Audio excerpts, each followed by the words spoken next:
welcome back to another episode of the Ville Chillin' Podcast, part of the Villain ENT Network. My name is Aaron. My name's Jack. And just a reminder, we are on all major podcast services from Spotify to Apple, Google to Stitcher, etc. Check us out there. Give us a follow or a rating. It really helps us out. And definitely please consider subscribing to this channel or leaving a comment on a video. Whether it's, just suggesting a different video or anything, whatever you want us to talk about related to Louisville, Kentucky, just drop us a comment. Also, don't forget to subscribe to our other Villain ENT channels, Ville Grillin' and Ville Gaming. The grilling one is definitely lackluster, lost some footage, but the gaming one, Jack's going hard. I was rocking some Tony Hawk the other day. I got a pretty nice, awesome combo, didn't you? Yeah, but then I fell. So I'll get them next time. Either way, check out that short. It's pretty funny and it's really, really quick. So yeah, with that, today's episode actually continuing the Louisville businesses series. I guess that we filmed an intro a few weeks back, and now we're kind of taking a deeper dive. So expanding on the businesses we already talked about. Yeah, so that list kind of hit the three major topics on this site. There's major employers, and then there was top private companies and top public sector companies. So today we're just going to be talking about the major employers, and we basically, because it's a pretty long list, we can't touch on all of them, but we will be touching on all of them who employ over 10,000 people, I think is where we kind of drew the line. So we got these top 6 here. And the goal is to just kind of run through, give a quick history, mostly a history of how and why they're in Louisville, and I guess kind of what still keeps them relevant as a Louisville business today, what's really kept them going, making them Louisville's largest employers. So depending on how long it is, I do want to preface that this could be a 2-part series. We don't really know how long this is going to be. So with that, I guess, do you have anything to add before we jump in? No, let's... Oh, curious. All right. On to Ford Motor Company. So Ford actually began production in Louisville at 931 South 3rd Street with the Model T in 1913. So they've been here a long time. They opened a new plant at 3rd and Eastern Parkway in 1916, and in 1925 they moved to Southwestern Parkway on the river. The current facility that we know of on Fern Valley Road opened in 1955, and then the Chamberlain Lane location opened in 1969. So they've been here a long time. And looking a little bit into the history of why they came here, because obviously car production, especially at the time, was Detroit. They're the Motor City. So why here?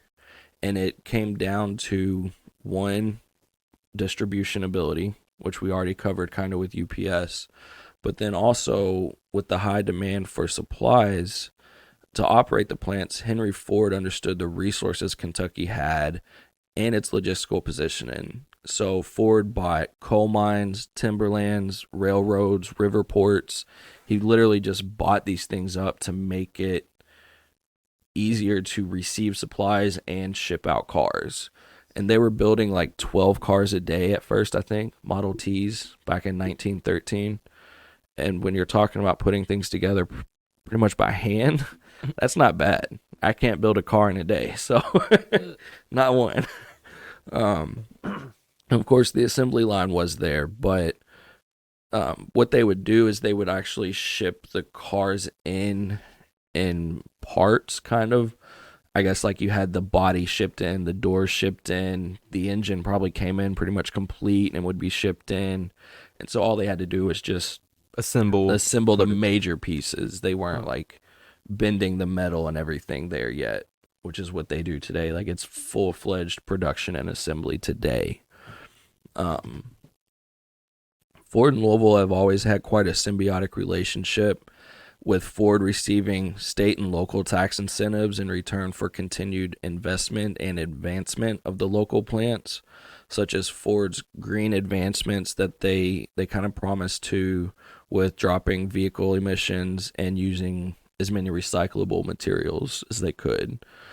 So with them agreeing to that, Kentucky and Louisville was kind of like, okay, we'll give you a tax break as long as you show us proof you're doing it. Just plant a couple trees. Exactly. But it's also important because Ford almost left Louisville at least once. And like they had to send a rep up to Detroit to fight for the right to stay here, I guess. Beastie Boys. But yeah, I mean they almost left, so that's another reason we gave those tax incentives. But those tax incentives pay off big time when you consider all the jobs, the sales taxes, and everything else. Everything else, like that generates millions of dollars in tax revenue. How many people? How many people's employed here by Ford? 13,000. So that'd be 13,000 people without a job. Like that'd be right. So on top of that, yeah. I mean, I guess UPS could expand, but that's they don't build cars though. Right. So that's the thing. Like we don't get sales tax off of UPS or anything like that. We get sales tax off of Ford. Ford has to sell those vehicles.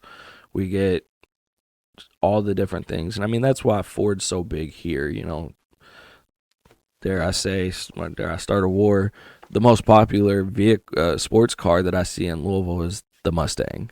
Like, let's be honest, and I don't think those aren't even produced. We have here, a friend who has a Mustang tattoo on the side. On his side. Yeah. So I mean, it's just ingrained in, just kind of like UPS. You know, they're just here, and as long as that, like I said, symbiotic relationship continues, they probably have no real reason to leave. So, glad they stayed. Yeah, absolutely. I mean, like you said, 13,000 people without jobs. That alone is detrimental to not only the people but the local economy.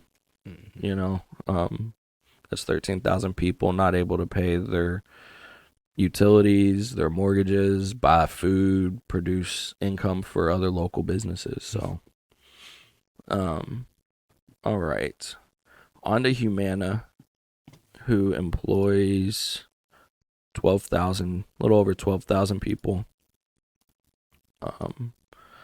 which is still pretty good. The company was founded in 1961 in Louisville, actually as a nursing home company called Extended Care Inc., and eventually became the largest nursing home company in the country. In 1972, the founders decided to sell the nursing homes and instead purchase hospitals, and they chose to change the name to Humana in 1974. And the name change was intended to kind of change the public perception of hospitals to be more people-based and demonstrate a higher level of care, to really kind of get back, to put the hospitality back in hospitals, you know, Humana, human, you know. Play on that was their goal. In 1978, they purchased American Medicare Company, which doubled the company's size, and Humana eventually became the world's largest hospital company in the 80s. That's something I never knew. I didn't even know that they were really involved in hospitals. I've always just known insurance. Right, same. They actually helped develop the traditional hospital like construction models used today, where the nursing stations are like in the center of a floor, and then the rooms are on kind of the outside perimeter around the nursing station, and that was done in an effort to reduce the distance between patients and nurses overall. So if you put the nurses at just like the main corner, and then, you know, that back corner is really far, so they developed the model to put the nursing station in the middle. Again, something I didn't know. Right. I wonder if that's adopted like everywhere. Like I know it's throughout the nation, but if that's like the world. In the nation, yeah. I mean, I don't see why not. It makes sense. Right. Makes logical sense. If somebody needs you, you can get there faster if they're closer. Simple. It also kind of opened it up to where it's kind of a double corridor model. So you can have traffic going both ways on the ends and stuff. There's less hallway congestion and things like that. And so around that time in the 80s, one hospital in Arizona lost a contract with the largest HMO in the area. So Humana decided to create its own insurance plan. And I guess that would be the birth of what we know as Humana. In 1993, Humana owned 77 hospitals, becoming the largest hospital operator in the country. The executives decided to split the hospital operations and the insurance operations, and the hospital portion went under Galen Healthcare, which was ultimately sold in 1994, leaving Humana pretty much just operating in the insurance space.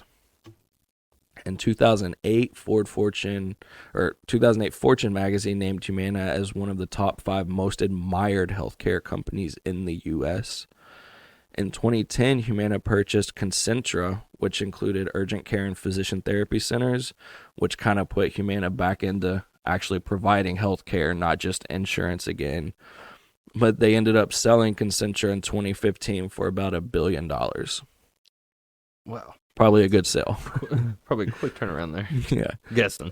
Also in 2015, Aetna attempted to acquire Humana, but the merger was blocked by a federal judge in 2017, stating it violated antitrust laws by reducing competition between insurance companies, which makes sense. I mean, when you think insurance, you think Humana, Aetna, Blue Cross Blue Shield. I think that's it. That's all I think of off the top of my head. Kaiser. But Kaiser's an HMO like in California. So, I mean, either way. In 2018, Humana joined 2 private equity firms in the acquisition of Kindred Healthcare. But part of that deal was splitting Kindred Healthcare from like insurance and stuff to part of it being home health, hospice, and community care. And Humana only bought it in for 40% ownership of that home health hospice care portion for whatever reason. I guess it's just the only portion they wanted in on. And then earlier this year, in April 2022, it was announced Humana would sell 60% of its 40% ownership to another private investment company. So following that story, Humana has taken a strategy of growth via acquisition and sales and mergers. And I mean, they've undoubtedly established themselves as an industry leader in healthcare and health insurance. But I mean, they definitely played the acquisition market, which is actually a pretty popular thing in the healthcare space. So I'm not surprised to see that at all.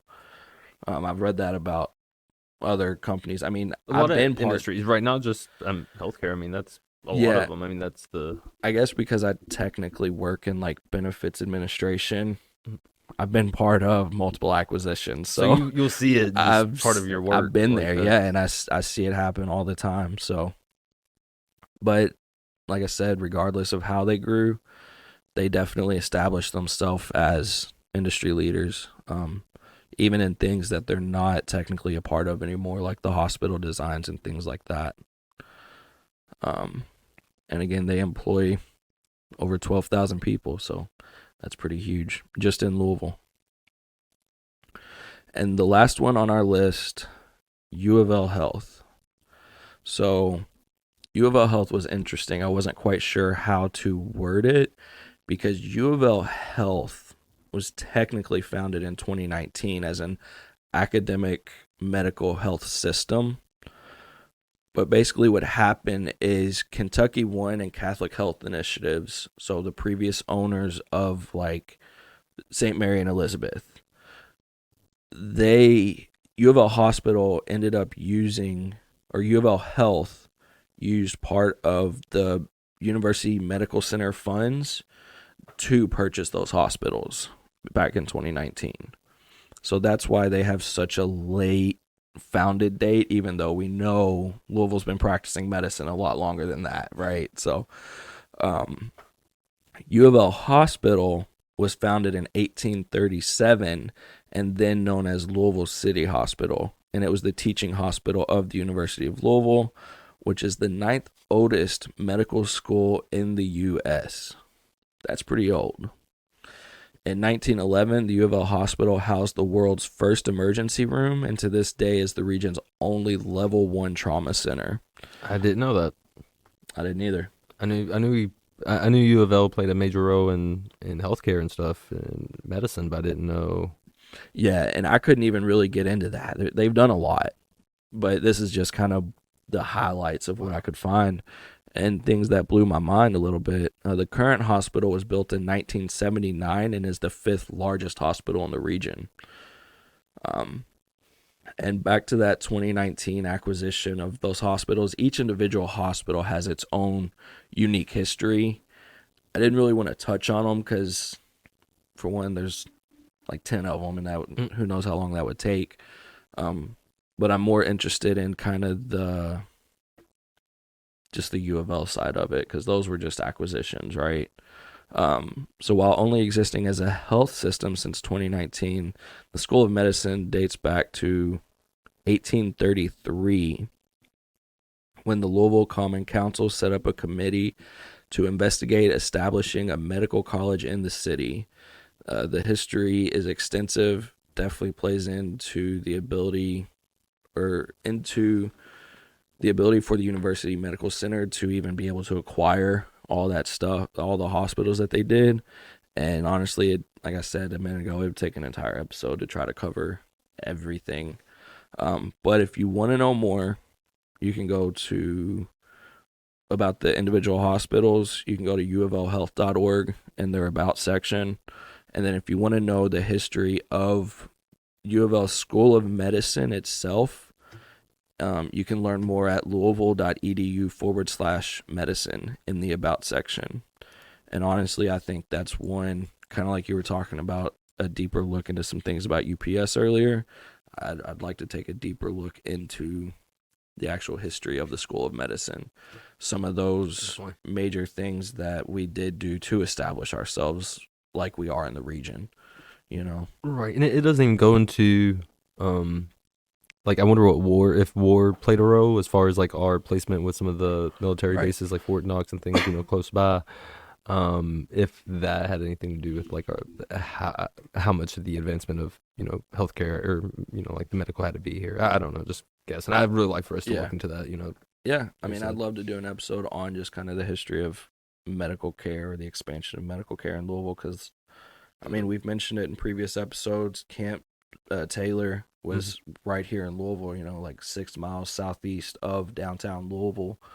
So it would make sense, depending on how, like, the years and the timing, if the School of Medicine was involved in that, I don't know. But like I said, I started looking into it, and I just kind of felt that for me to even just talk about a portion of it would kind of do a disjustice to the entire history. And I think we could definitely do a whole episode. So next time.